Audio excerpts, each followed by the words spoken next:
Praise the lord. అందరూ బాగున్నారా? క్రీస్తు నామమున నా శుభాభివందనాలు తెలియజేసుకుంటున్నాను. ఈరోజు నిర్గమాకాండం 4వ అధ్యాయము 30వ వచనం, అలాగే 5వ అధ్యాయము మొత్తం మనం చూసుకున్నట్లయితే ఇక్కడ సందర్భం ఏంటంటే, మోషే గారు అలాగే అహరోన్ గారు ఇద్దరు కలిసి మరి ఇజ్రాయేల్ పెద్దల దగ్గరికి వచ్చి దేవుడు మరి మోషేని పిలిచిన విషయాన్ని, అలాగే నడిపించబోతున్న దేవుడు చేసే సూచక్రియలను చెప్పి అక్కడ ఒక సూచక్రియ దేవుడు ఏదైతే చూపించాడో మోషే గారికి, ఆ సూచక్రియ చేసినప్పుడు జనులంట నమ్మారంట. 30వ వచనంలో ఉంది, జనులు నమ్మిరి. మనం కూడా యేసు ప్రభు వారు మన జీవితంలో కార్యాలు చేసినప్పుడు మనం యేసు ప్రభు వారిని నమ్మాం, ప్రభువుని ఒప్పుకున్నాం. వీళ్ళు కూడా ఒప్పుకున్నారు, నమ్మారు.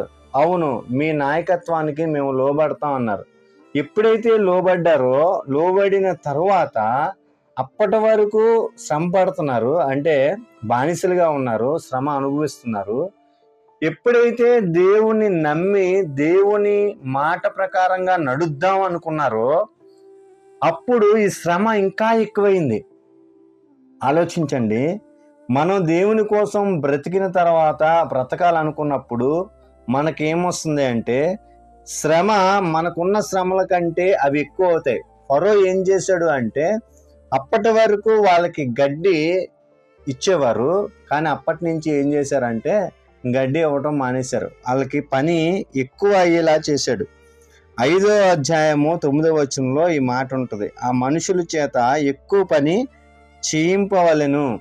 అంటే ముందే పని భారంతో ఉంది, కానీ ఇంకా భారం చేశారు. దేవుని దగ్గరికి వెళ్ళాలి అనుకున్నప్పుడు, దేవునితో నడవాలి అనుకున్నప్పుడు ప్రియ నేస్తమా, మనకి కంపల్సరిగా ఏమవుతుంది అంటే శ్రమలు వస్తాయి. శ్రమలు అసలు రావు, ఏమి ఉండవు అనుకుంటే అది అబద్ధము. ఖచ్చితంగా శ్రమ అనేది దేవుని యొక్క పక్షాన నిలబడి దేవుని యొక్క వాక్యాన్ని అనుసరించాలి, పరలోక రాజ్యాన్ని నేను పొందుకోవాలి, దేవుని పక్షాన సువార్త ప్రకటించాలి, లేకపోతే నా జీవితాన్ని మార్చుకోవాలి, బాగుపరుచుకోవాలి అనుకున్నప్పుడు ఎవరికైనా సరే కలిగేది శ్రమ. ఆ శ్రమలో మనం ఓర్చుకున్నామా దేవుని కొరకు నిలిచిపోతాం. వీరు కూడా ఏం చేశారంటే శ్రమ వచ్చిన తర్వాత శ్రమ ఇంకా ఎక్కువైపోయినప్పుడు మనం లాస్ట్ అధ్యాయాల్లో చూసుకున్నట్లయితే వాళ్ళు అంటున్నారు, ఏమంటున్నారంటే, అయ్యో మమ్మల్ని ఎందుకు తీసుకొచ్చావు, మమ్మల్ని చంపడానికి పిలుస్తున్నావా, చంపడానికి నువ్వు వచ్చావా అంటున్నారు. 5వ అధ్యాయము 20వ వచనంలో ఉంది ఈ మాట. అంటే చూడండి, అక్కడేమో నమ్మారు. ఎప్పుడైతే శ్రమ ఎక్కువైపోయిందో మనం తెలుసుకోవాల్సింది ఏంటంటే దేవుని పక్షాన నిలబడేటప్పుడు మనకి శ్రమ వస్తుంది. ఉదాహరణకి ఒక శిల్పి ఉన్నాడంటే ఆ శిల్పి ఒక రాయిని చూసుకొని ఆ ఒక 2 రాళ్ళని చూశాడు అనుకోండి, ఆ 2 రాళ్ళలో ఏ రాయ ఆయనకి ఉపయోగపడుతుంది అంటే, ఏ రాయి అయితే దెబ్బలకు ఓర్చుకుంటుందో అదే శిల్పంగా మారుతుంది.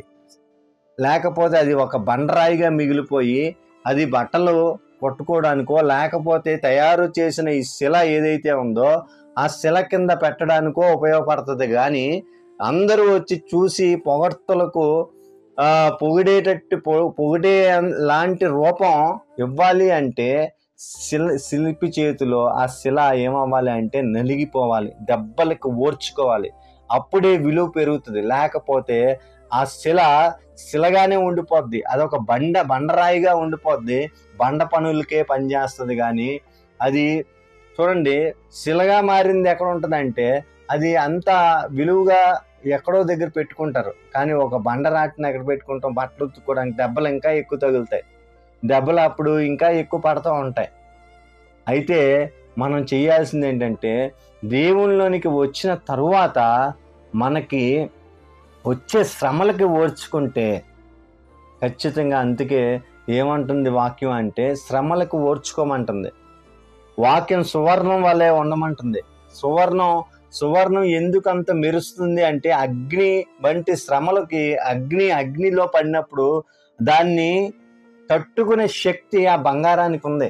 నీకు గనుక ఆ తట్టుకునే శక్తి అయితే ఉంటే నువ్వు కూడా ఒక బంగారపు వస్తువుగా, విలువైన వస్తువు, అప్పుడు నిన్ను కొనుక్కుంటారు అందరూ. నిన్ను కావాలని కోరుకుంటారు. కావాలని కోరుకోవాలంటే అగ్నిలో ఒక మట్టిలాగా, లేకపోతే అగ్నిలో కరిగిపోయే ఒక వస్తువులాగా ఉండకూడదు. నువ్వు అగ్నిలో నుంచి మెరిసే ఒక వస్తువుగా మారిపోవాలి. అగ్నికి తట్టుకొని ఒక కొత్త రూపాన్ని నువ్వు ఇచ్చేదిగా ఉండాలి అంటే శ్రమలు తట్టుకోవాలి. వీళ్ళు తట్టుకోలేక తిరిగి వచ్చేసి మోషేకి, వద్దొద్దు, మేము ఈ యొక్క శ్రమను భరించలేం, నువ్వు ఎందుకు వచ్చి మమ్మల్ని చంపేద్దాం అనుకుంటున్నావా అంటున్నారు. కానీ శ్రమను ఓర్చుకుంటే బైబిల్ ఏం చెప్తుందంటే, 1 పేతురు పత్రిక 3వ అధ్యాయము, పేతురు గారు రాసిన 1 పత్రిక 3వ అధ్యాయం 14వ వచనంలో, మీరు ఒకవేళ నీతి నిమిత్తము శ్రమపడినా మీరు ధన్యులే, వారి బెదిరింపులకు భయపడి కలవరపడకురి.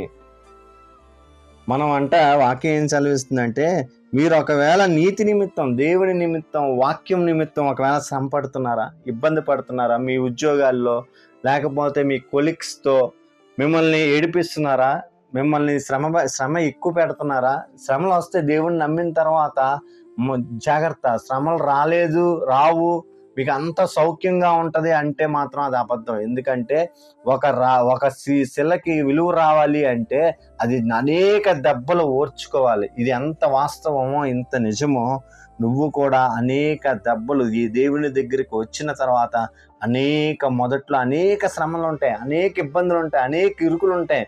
నీ ప్రార్థన వల్ల జయించాలి, దేవుని వాక్యం వల్ల జయించాలి, దేవుని ఆత్మశక్తితో జయించాలి, ఓర్చుకోవాలి. కాబట్టి ఓర్చుకున్న వాడికే పరలోక రాజ్యము దక్కుతుంది. రోమపత్రిక 8వ అధ్యాయము 18వ వచనంలో, మన ఎడల ప్రత్యక్షము కాబోవు మహిమ ఎదుట ఇప్పటి కాలపు శ్రమలు ఎన్నతగినవి కావని ఎంచుచున్నాను. పౌలు గారు చెప్తున్నారు, ఇప్పటి ఈ పొందబోయే మహిమ ఎదుట ఈ శ్రమలన్నీ చాలా చిన్నవండి. ఈ యొక్క మహిమని మనం పోగొట్టుకుంటే అప్పుడు మనకు అర్థమవుతుంది, అర్రే బాబు ఎంత మంచి రాజ్యాన్ని పోగొట్టుకున్నామే, అప్పుడు ఓర్చుకుని ఉంటే బాగుండు. ఆ బండలాగా అయిపోద్ది పరిస్థితి. ఒక బండ ఏమో కింద ఒక బట్టలు ఉతుక్కోవడానికి బట్టలు ఉతుక్కునే బండగా మిగిలిపోతే, ఇంకొక బండేమో శిల్పంగా మారిపోయింది. దానికి కారణం ఏంటంటే, శిల్పంగా మారిన ఈ బండ ఓర్చుకున్నది. ఇది బండగా మారిపోయి దెబ్బలు తింటున్న ఈ బండ ఎందుకు ఇలా మిగిలిపోయింది అంటే, అది దెబ్బలకి మొదట్లో ఓర్చుకోలేదు. కాబట్టి ఓర్చుకున్న వాడికి, ఓర్చుకుంటే మనందరికీ కూడా ఇప్పటి శ్రమలు రాబోయే మహిమ ఎదుట చాలా చిన్నగా అనిపిస్తాయి. కాబట్టి ఓపికతో ఉండండి, ఓర్చుకోండి. శ్రమలు కలుగుతాయి. దేవుని నమ్మిన తరువాత మనకి అనేక శ్రమలు వస్తాయి. శ్రమల్లో దేవుడి శక్తిని కోరుకుందాం, శ్రమల్లో దేవుని యొక్క ఆత్మని పొందాం, శ్రమల్లో దేవుని యొక్క వాక్యంతో మనల్ని ఆదరించమని ప్రార్థిద్దాం. కళ్ళు మూసుకుందాం. స్తోత్రం స్తోత్రం స్తోత్రం తండ్రి. ఆయన మరి ప్రభువా, వీరు ప్రభువా తండ్రి, నీతో నడవాలనుకున్నప్పుడు దేవా వారికి నువ్వు సూచక్రియ చూపించావు. కానీ ప్రభువా వారికి తెలియకుండానే శ్రమ ఎక్కువైంది దేవా నాయన. ప్రభువా మరి ఆ శ్రమలో ప్రభా తండ్రి వాళ్ళు ఇబ్బంది పడ్డారు. ప్రభా మేము కూడా ప్రభా తండ్రి నాయన నీతో నడవాలనే ఆశ ఉన్నప్పుడు దేవా నాయన, శ్రమలు వచ్చినప్పుడు దేవా తల్లడిల్లుతున్నామేమో. అలా కాకుండా ప్రభా తండ్రి ఓపిక, శక్తి, ఓర్పును మాకు దయచేయమని వేడుకుంటున్నాం. ఎవరైతే ఈ కార్యక్రమాన్ని వింటున్నారో వాళ్ళని జ్ఞాపకం చేసుకోండి, వారి కుటుంబాలను జ్ఞాపకం చేసుకోండి, వారి యొక్క ఉద్యోగాలని జ్ఞాపకం చేసుకోండి, వారి యొక్క ఆత్మీయ జీవితాన్ని జ్ఞాపకం చేసుకోండి. అన్ని విషయాలని కృప చూపించి నడిపించమని, దీవించమని ఈ ప్రార్థన యేసయ్య అతి పరిశుద్ధ నామమున అడిగి వేడుకుంటున్నాం తండ్రి. ఆమేన్. అందరికీ వందనాలు. Praise the lord.